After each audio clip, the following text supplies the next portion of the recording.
So tonight you're playing the Bournemouth, the Old Opera House, which is now an O2 Arena. Everything is, absolutely. What kit have you brought for tonight?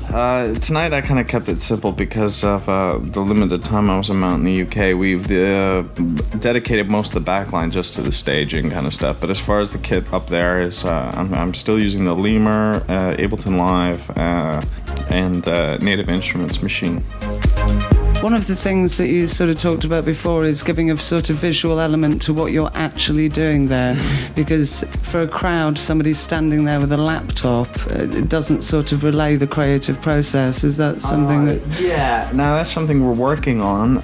Right now we're just kind of in like the second phase of that, if you will. Like I'm working with a company called the Pixel Addicts, and they're kind of VJing, so to speak, but they're taking MIDI cues from me and all that stuff. So it's a little bit of control coming back and forth between our media servers that's going to all this LED equipment up there and myself up there, because they're not psychic. They don't know what I'm gonna do next, so I just drop them little MIDI cues and stuff like that. But over the months, and especially during the US tour, we're gonna start working more on sending like a higher volume of cues, but this time that will actually trigger certain fixtures and all that stuff, so that he doesn't have to.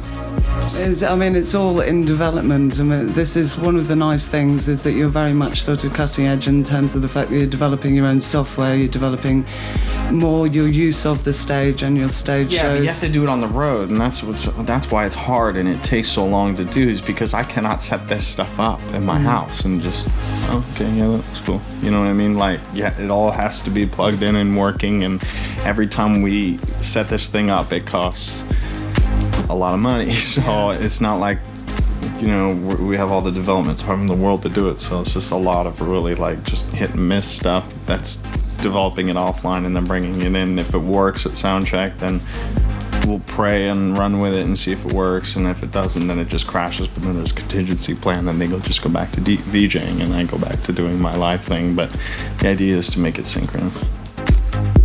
And tell me about performing in the massive head. There's a new head, new head that's been in development for the last 8 months, believe it or not. And that'll be ready, we're hoping, just shortly after Halloween. We were trying for Halloween so hard, but it's just like, this next one's gonna weigh like 10 pounds. It's got a shoulder harness to keep the thing distributed on my shoulders and not on the top of my head. It's a spectacle, this next one. It'll have a video system inside that's going to display my monitor only, so I'm not going to be able to see anything like where I'm standing. So maybe, we don't know yet, but I'll be looking at my computer screen through a set of VR glasses, basically. Wow.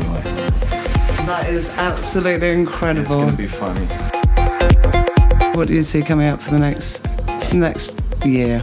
I have an artist album hopefully due like sometime in March, April, so I'm gonna need the whole month of January off just to wrap that up. It's about, I'd say a third of it's finished. The fun alarm. Someone's having too much fun.